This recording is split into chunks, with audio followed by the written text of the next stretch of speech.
NVIDIA just invested $5 billion into chipmaker Intel to top off 10 months of absolute chaos for the floundering chip design and manufacturing company.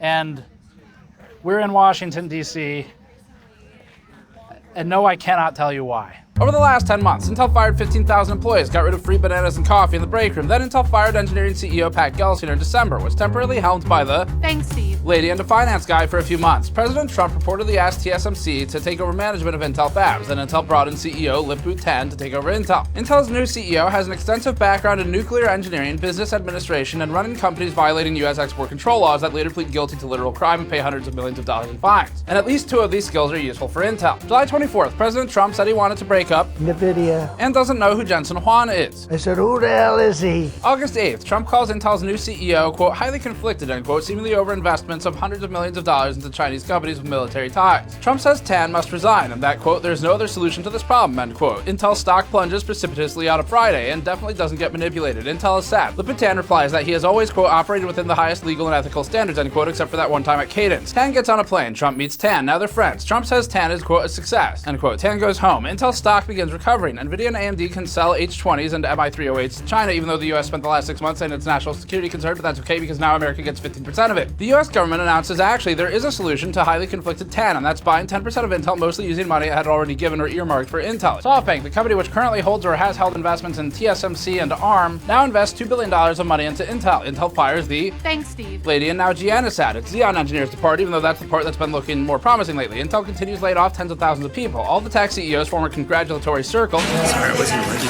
do our for announcement. He said I wasn't sure what number you wanted to go in. NVIDIA CEO Jensen Huang flies to the UK with new BFF US President Donald Trump. Jensen, will you stand up? What a job. And now, NVIDIA is investing $5 billion into the US government's new investment. So on the one hand, it's been a completely chaotic last 10 months for Intel. And on the other hand, we would all be so lucky to develop friendships so fast that within a few months of getting to know each other, one of them invests $5 billion into the other one's company that they just bought 10% of. In a press release by NVIDIA, the company said that it's buying stock in Intel to invest in custom x86 CPUs. Intel is the patent holder for x86 and the licensing authority. AMD is for x64, and they cross-license to each other. That makes all this very interesting because the tech industry is becoming increasingly inbred at the sort of upper echelon of silicon manufacturers and chip designers in a way that maybe mirrors things like automotive or oil and gas or some other large existing industry like that. Now, there have been times of cooperation in the past. They normally don't involve $5 billion of investment into the other company, but there have been cooperations. So, for example, AMD and Intel working together on Kaby Lake G, which we covered in Hades Canyon, I think it was, or Hades River. I think it was Hades Canyon. And there were also the old aged Enforce chipsets that no one remembers. And in fact, NVIDIA and Intel said that they've already been working for almost a year on an x86 CPU plus NVLink solution of some kind. And now there's a straight up investment. So today we're going to go over the new investment from NVIDIA into Intel, the previous 10% stake of Intel that was sold to the US government. And we'll also cover some of the other Intel goings on since it's been a completely hectic year now or so. Before that, this video is brought to you by the Height Y70 Touch Infinite. We previously reviewed the Height Y70 non-touch series and found its overall build quality to be good and competitive. Now, the Y70 Touch Infinite ships with a custom 14.9-inch IPS touchscreen with a 60Hz refresh rate. The screen connects to your system build and can be used as a showpiece on the angled corner front panel, displaying stats, music players, videos, and more. Height's entire Y70 series now also includes multiple new colors, like the Taro model that you're seeing here. Learn more at the link in the description below. Here's the news of NVIDIA's investment. NVIDIA's published press release states that the companies will, quote, jointly develop multiple generations of custom data center and PC products that accelerate applications and workloads across hyperscale, enterprise, and consumer markets. The companies will focus on seamlessly connecting NVIDIA and Intel architectures using NVIDIA NVLink, integrating the strengths of NVIDIA's AI and accelerated computing with Intel's leading CPU technologies and x86 ecosystem to deliver cutting-edge solutions for customers, end quote. Now, NVIDIA NVLink does have some significant and real advantages in its use cases. It's what enables connecting as many GPUs as they do with as little overhead or bandwidth limitations as they have. So NVLink is for NVIDIA, valuable technology. It's also a pretty locked-in one. So there's maybe some new concerns here about threats to more open standards or options, such as PCIe doesn't exactly work for these use cases, but developing something like that or building on top of it, that becomes threatened by this type of joint task force. Intel has been a major driving force in the industry for all of its problems in different standards, and those include standards like PCIe. It's also the primary author to a lot of the documents and specifications that the industry relies upon, and each one of them has its own different problems, but they are, for the most part, relatively open and defined by the industry at this point in where we are today. So an example of that might be ATX or ATX 12VO, 12 volt only, PCIe, also Intel heavily involved in. And it's even been a key and very frustrated author in 12 volt high power. Now, they were not driving the specification development for the most part. A lot of that was driven by NVIDIA in combination with PCI SIG, and we talked about that in the past, but Intel was an author of it, and they were involved in the project, and the actual literal guy who wrote their part of the documentation for 12 volt high power seems like he never wants to talk about it again. We have some concerns about how this may create a more lock-in environment for NVLink for NVIDIA in the same way that CUDA has done for it. Anyway, NVIDIA also said this, quote, "For personal computing, Intel will build and offer to the market x86 system-on-chips, or SOCs, that integrate NVIDIA RTX GPU chiplets," end quote. Now, the chiplets comment here is pretty interesting because NVIDIA wrote a white paper years ago about multi-chip modules for GPUs. And of course, AMD is maybe the most famous implementation of chiplet technology, where its CPUs, if you delid a modern Ryzen part, will have multiple chiplets to form what eventually behaves like a singular CPU. The quote continues, "These new x86 RTX SOCs will power a wide range of PCs that demand integration of world-class CPUs and GPUs," end quote. NVIDIA currently works with Intel competitor ARM on its Grace CPUs for its Grace Blackwell solutions, and previously attempted to buy ARM for $40 billion in what would have been a major, we think, antitrust and monopolistic concern and consolidation. ARM has been relatively agnostic, meaning that it works with basically anybody. That acquisition was swatted down, so since NVIDIA couldn't buy ARM, it seems they'll just buy part of Intel. Now, RTX SoCs could be a play at a lot of different types of markets, and specifically talking about RTX chiplets is pretty interesting, and is actually kind of exciting, if not for some of the concerns that we have about what this all means for the consumers later as the large just couple of silicon design companies begin to merge together in one form or another. So one example of where an RTX SoC could be a play would be maybe streaming from cloud-based solutions that are maybe powered by NVIDIA DGPUs to handheld devices that have some kind of on-the-go capability via the SoC that's on the part. Another example might just be handhelds in general. It could be gaming consoles, where NVIDIA has been largely absent, with the exception of, most notably, the Nintendo Switch. It's not in the Microsoft solutions, not that Microsoft has much of a solution. Anyway, at this point, it could also be useful primarily for laptops, and that's where we think they're going to focus, partly because that's what they talked about in their web conference that we'll come back to in a moment, but especially given the rumors of the MediaTek collaboration with NVIDIA for the N1X solution, which is rumored to be for laptop devices. And there's a lot more they could do with this. So the follow-up web conference focused on laptop devices and NVIDIA offering Intel access to its RTX chiplet solutions for silicon for use in Intel's own laptop solutions. And we'll come back to these points in a moment. Let's continue though. NVIDIA also said this, quote, "NVIDIA will invest $5 billion in Intel's common stock at a purchase price of $23.28 per share.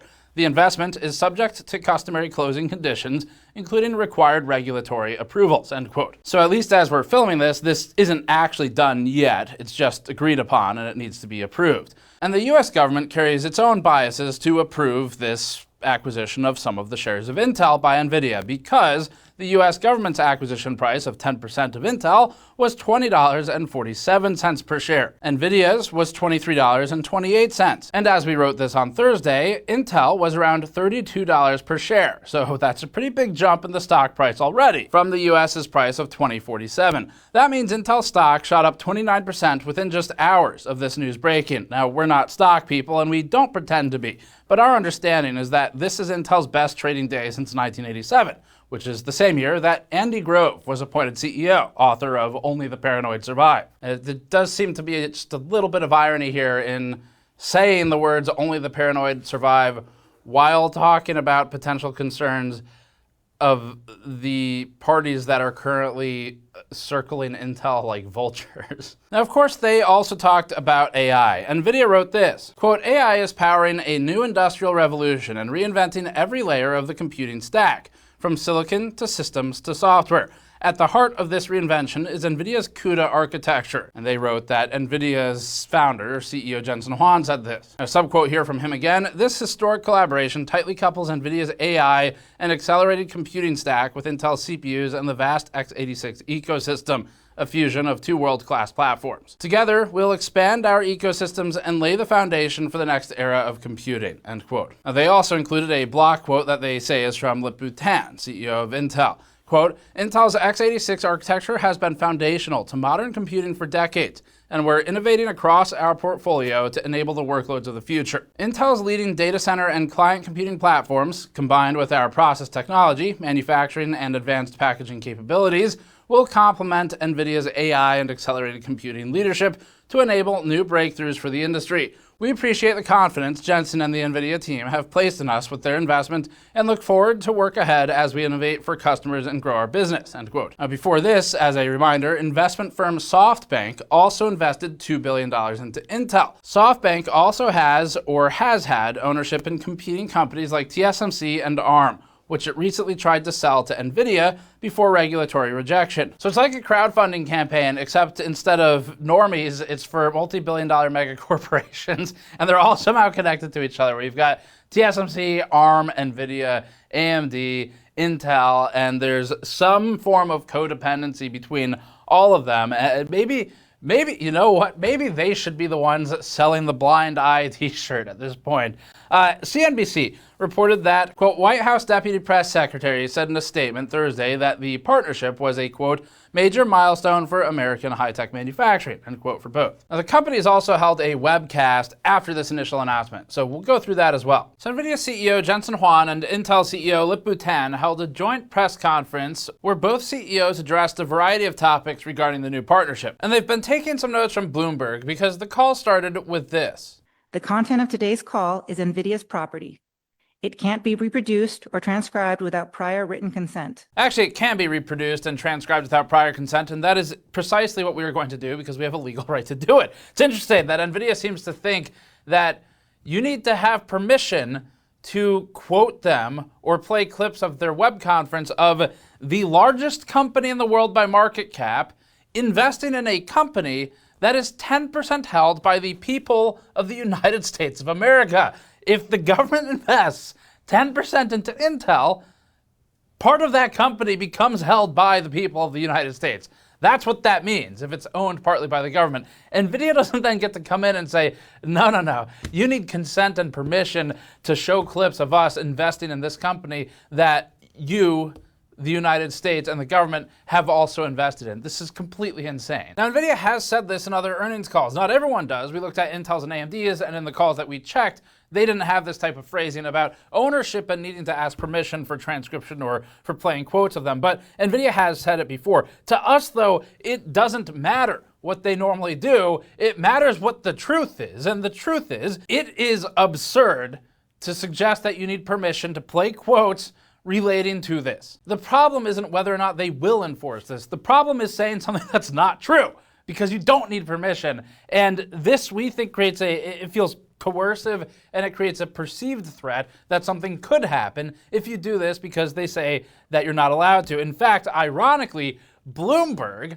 of all publications, previously won a lawsuit after it was sued for publishing earnings calls. So there's precedent to say that what NVIDIA is stating in its calls is not legally enforceable. Now, up until now, we didn't have a ton of reason to care. One, we weren't covering them, and two, they weren't doing calls announcing their investment into a property that is 10% held by the public now, by the United States government, and therefore the people of it. So we don't care what their reason is to say this. We don't care that they have said it in the past. What matters is that the entire premise of needing permission to play clips from this call is completely absurd. And just to put this out there too, for anyone who's watching, like, wow, he sure seems to care a whole lot about this, like 4 seconds in this. I do. I mean, I actually really do care about it, and it is because I don't like the idea that companies will even attempt to enforce or suggest that you can't take quotes of their executives of publicly traded companies that basically control government decisions these days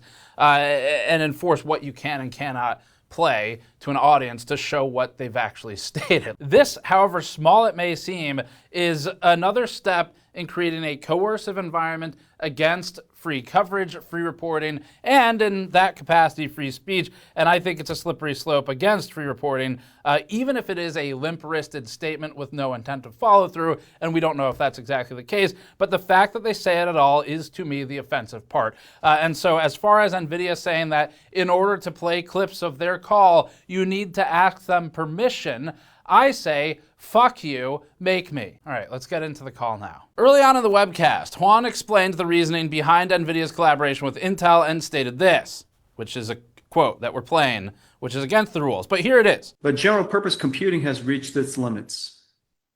To keep advancing, we invented a new way forward. Huang later continued with this quote. Today, we're taking the next great step.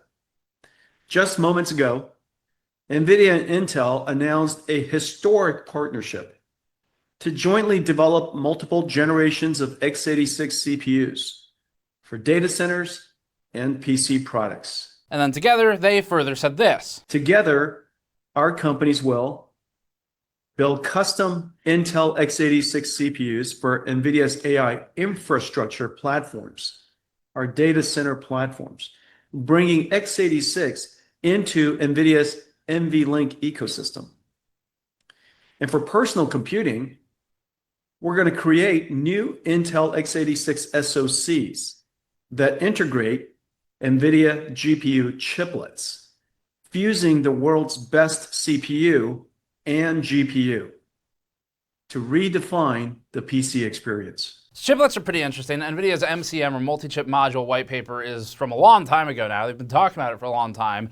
And back when AMD was kind of still getting Ryzen up and rolling with its own chiplets. And in addition to its Blackwell GB series chips, which have taken a kind of multi-chip approach with that high-speed interconnect in between, it looks like it's finally starting to plan to put chiplets into wider production in more true, if we go by this wording here, actual chiplet fashion, like what we're used to from AMD. Now, this is NVIDIA confirming that it has intent beyond just laptop computing. That was kind of the obvious one that everyone's been talking about. And then in the webcast, they expanded on what they said in the press release, and they mentioned data center and server solutions. So it appears to be a wide net they're throwing, where NVIDIA and Intel will work together on both. They'll work together on NVLink solution for data center and on RTX chiplets for notebooks. Intel CEO Tan shared his enthusiasm for the partnership and stated this. I'm so excited, able to, to work together with Jensen to build a new era. And this is historical collaboration between the two companies. And I think this is a very big, important milestone. I call it a game-changing opportunity that we can work together. And I would say that we are proud that NVIDIA is an investor to Intel. Now, of course, we sent our own reporters to interview Intel CEO Lip-Bu Tan and see what he had to say about this, and we were able to obtain an exclusive clip of him responding as to why he's so excited. Hello, I like money. We look forward to Intel's new Krabby Lake architecture. Tan continued with this. NVIDIA is clear leader in AI accelerated computing. Intel is a leader in the data center and client PC CPU. Yes, Intel is the did he say leader? Right, I was just making sure I got the word right. No judgment, just, you should set ambitions for as high as you can aim.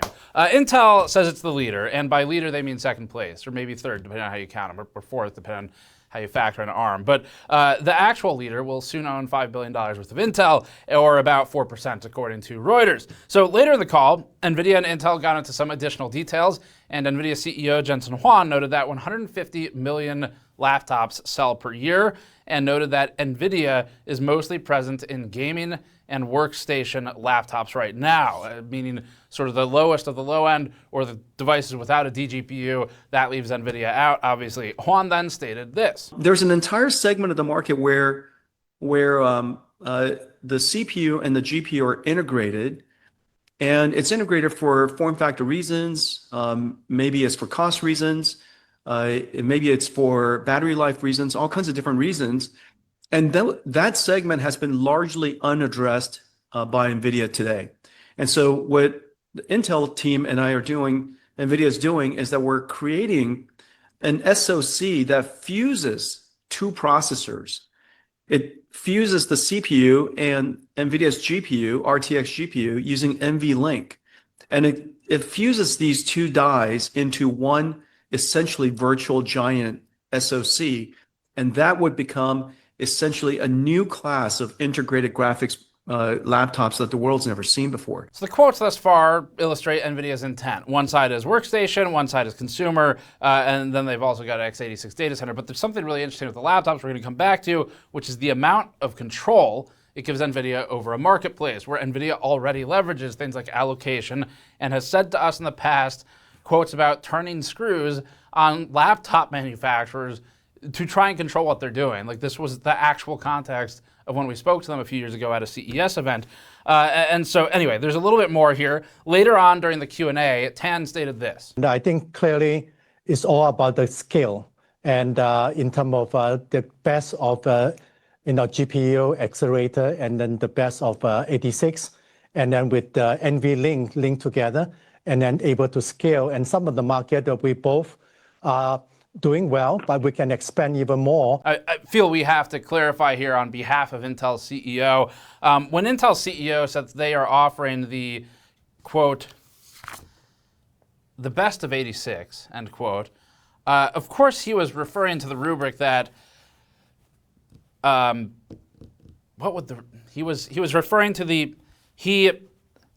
first is the worst, second is the best, and third is the nerd. That's what he meant by best. They're at best, they're in third place. Or maybe he meant that Intel CPUs have already been 86th out of the market. Now, during the call, CNBC's will say analyst and Chief Jensen Huang bootlicker Jim Cramer, who previously said this. And then I laid out a roadmap for the world. Yeah.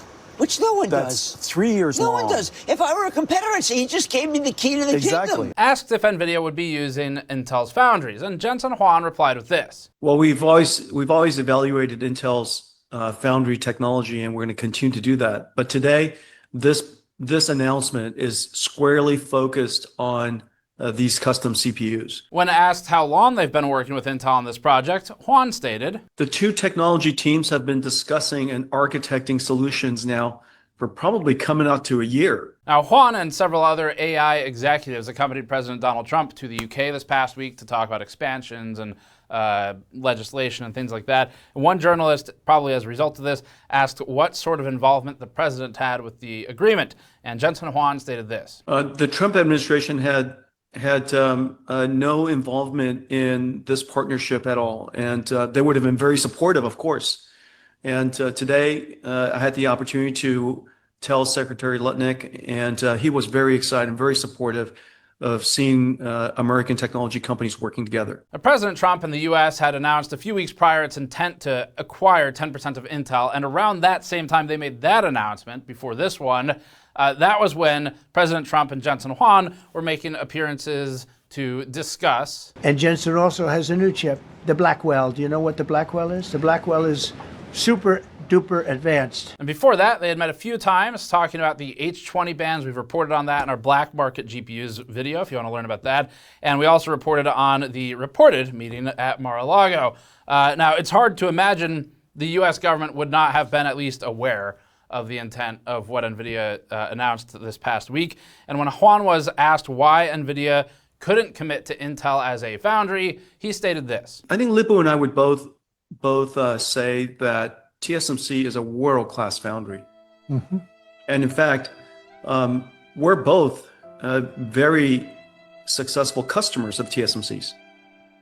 And the capabilities of TSMC from process technology, their rhythm of execution, the scale of their capacity and infrastructure, the agility of their business operations, just all of the magic that comes together for being a world-class foundry supporting customers of such diverse needs is really quite extraordinary. And I just can't, you just can't overstate the magic that is TSMC. Just get a room, man. But today, our conversation today, our partnership today is completely focused. It is 100% focused on... NVIDIA has been successful with TSMC. He's right. Intel launched Arrow Lake with TSMC. Anyway, elaborating on some of the financial opportunities, Huang shared that data center CPU segment revenue is around $30 billion per year and said it's the fastest growing. That segment, the first segment, of course, the data center CPU segment, is probably something along the lines of $30 billion a year or so. In the case of, and this combination of Intel and our technology is going to address a fairly significant swath of that because it is the fastest growing segment. Now, NVIDIA is also a customer of ARM, which is the company that NVIDIA previously attempted and failed to buy. And this would maybe be counter to the ARM partnership. x86, another solution, and playing both sides of the ARM and x86 debate, Huang stated this. Our ARM roadmap is going to continue, and we're committed. We're fully committed to the ARM roadmap. We have lots and lots of customers for ARM. When a journalist asked why it was necessary to make an equity investment in Intel rather than just a product collaboration, Jensen Huang replied with this. We're going to be rich. Wait, no, that was a different event. That's the wrong one. Sorry, this time he said it'll be a good investment and that it will be a $50 billion market that they are addressing, and that's why they did it. Now, when the CEOs were asked if there was broad coordination between SoftBank, Intel, NVIDIA, and ARM with all of the cross investments across the processor space, Jensen stated, not that I'm aware of. There were no communications with anybody else except for between Lip-Bu, myself, and the technical teams that were working on this partnership, and we kept it really quiet. Or in other words, do not look behind the curtain. Finally, as for ARC, the company's made statements to PC World that read this, quote, we're not discussing specific roadmaps at this time, but the collaboration is complementary to Intel's roadmap, and Intel will continue to have GPU product offerings, end quote. That statement does not instill much faith that ARC will persist. It might, and we hope it does, but being complementary to the roadmap doesn't mean we'll continue to exist, especially ad infinitum, and it doesn't mean that it includes discrete ARC GPUs that compete with NVIDIA now in low-end workstation and in low-end desktop gaming, nor does, quote, continuing to have GPU product offerings, end quote, mean anything really reassuring here for ARC GPUs in the discrete space for DIY, for example, or workstation, because Intel has had IGPs forever and will likely continue to do so, and IGPs would be contained within continuing to have GPU product offerings. And likewise, Intel and NVIDIA have already stated that they're working together on RTX chiplet solutions, and that might also be counted towards that. So this phrasing of complementary to the roadmap is kind of slippery. It really doesn't say much of anything because we don't know what the roadmap might have been. It could be complementary to the cancellation of ARC for all we know. Now, I think it will persist for a while, but we'll see what that actually means. And it's hard to see there's no influence here at all. So we think this is a risk vector for ARC. Intel's ARC Pro B50 just got a bestseller status on Newegg in the past couple weeks, competing to NVIDIA's more affordable lower-end workstation cards largely because of the VRAM capacity, and that would be prior to NVIDIA's announced investment here. Broadly speaking, Intel Arc has just started to begin to compete with NVIDIA, so the timing, we think, couldn't be worse for Intel's GPU division. It just seems like there will almost certainly be influence in some way. Another factor to consider is that this partnership may ensure AMD maintains a distant second in all the markets it plays in, so that NVIDIA can maintain its monopoly. It helps box out AMD, we think. Laptops are a particular area of focus, and there's some behind the scenes of what happens in the industry here that you might not be aware of, and you should be, which is that OEMs, or the actual manufacturers, align their embargoes with NVIDIA. If there's a new laptop coming out and it has new Intel and new NVIDIA components, It's the NVIDIA part of that equation that gets all the effort, all the focus, all the marketing, the embargo alignment, and the biggest push. NVIDIA works with the laptop makers to support them during these to the extent that they are sometimes the ones sampling the laptops themselves, not the laptop manufacturers. And so that means if Intel and NVIDIA are launching new mobile parts, the partners will, in our experience and in our discussions with them over the last over 10 years now, line up for NVIDIA's launch date and plans, not for Intel's. We think this partnership will result in a lot more sockets that are dominated by Intel and NVIDIA components, not AMD for the CPU. And NVIDIA can use a heavier hand as a result of this, we think, to keep AMD out of laptops, where both in CPU and GPU components now, there's an incentive to go with NVIDIA, and likewise to go with the company that NVIDIA is invested in and benefits from if it is also in that laptop driving more sales. They are invested. They get a return on that if it performs well. On the server side, NVIDIA will push vertical integration, we think, of DGX. It'll be the Apple of data center if it's not already. AMD doesn't have a directly competing option, so this strengthens NVIDIA's vertical integration for data center, while AMD is peddling good options without a full stack solution. As we understand it, NVIDIA won't have a spot on the board for Intel, but NVIDIA's engineers will likely have more access into the fabs and will be able to ask more questions of things that are closely guarded secrets. If they own that much of Intel, it's a lot tighter between them. This points toward, we think, more vertical integration of the data center, probably claiming more sockets and laptops to keep AMD out, and OEMs will always prioritize NVIDIA over AMD. It's a better brand to attach to make money, and it's better marketing. And historically, laptop makers haven't had a particular reason to push AMD or Intel for the CPU. They mostly align to the GPU and ride those coattails, and that's NVIDIA. And now there'll be more Intel couplings with those GPUs. There's now also more reason to swing recommendations for Intel because NVIDIA is invested and biased and will influence its partners directly from everything we've ever seen in reporting on how NVIDIA treats its partners. There was a time a few years ago that an NVIDIA laptop PM, and I've said this before, happily told us that NVIDIA would work to, quote, turn the screws, end quote, on laptop makers for compliance with some of NVIDIA's then new requirements.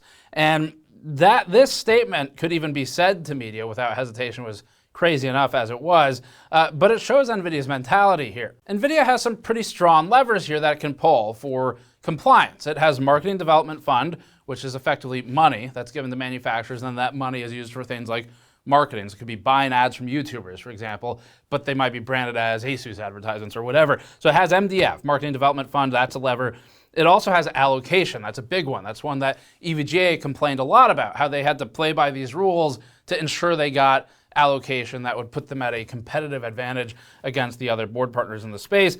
And as they said to us, allocation was used as a means to kind of keep the board partners fighting each other over who would get whatever scraps might be left from a run. We would guess then that the laptop makers who use Intel plus NVIDIA solutions, because NVIDIA makes money now if this goes through from Intel sales, we guess that the laptop makers using those two together would probably get more allocation, or in the very least, NVIDIA would be incentivized to give them more allocation rather than AMD CPU-driven components, regardless of whose CPU is better at a given task. Another thing here to give you some insight into NVIDIA is we previously tested a laptop. I can't give a ton of detail on this, but we tested a laptop that had an NVIDIA GPU in it. We received panicked word from the vendor who needed it back immediately because NVIDIA needed it back and was pressuring the vendor.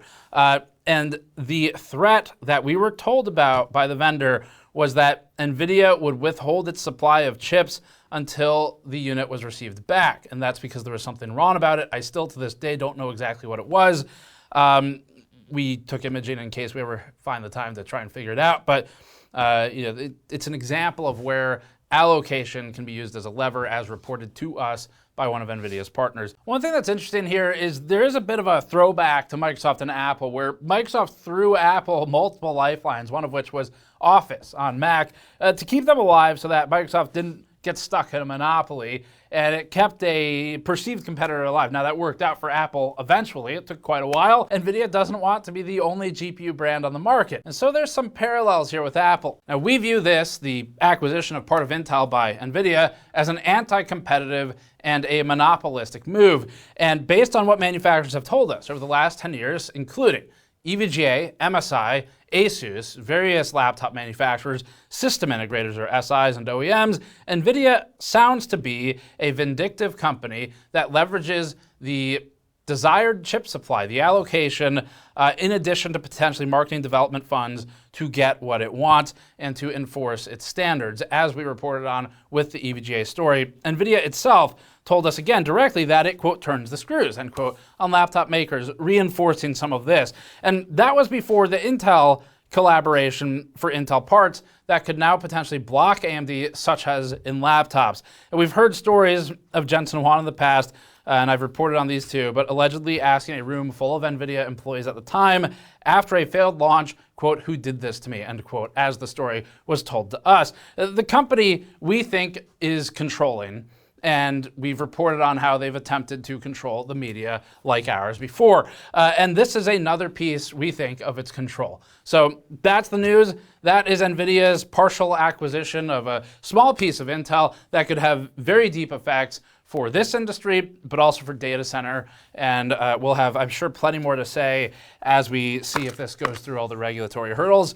But it does seem that everyone would be incentivized for it to go through. So that's it for this one. Thanks for watching. Subscribe for more. Go to store.gamersaccess.net to support us directly if you want to fund our ability to do this reporting. We're getting into some territory, man. I'm pushing a lot of buttons right now, all at once. And we're going to see what comes back. So probably your support would be helpful if you feel like you could do it. You can grab one of these shirts. This is the Blind Eye t-shirt that we sell in the store. It's a super cool design that Andrew put together. We launched it for the Black Market video. Thanks for watching. Thanks for your support. We'll see you all next time. I'll have to find another button to push next time. See you then.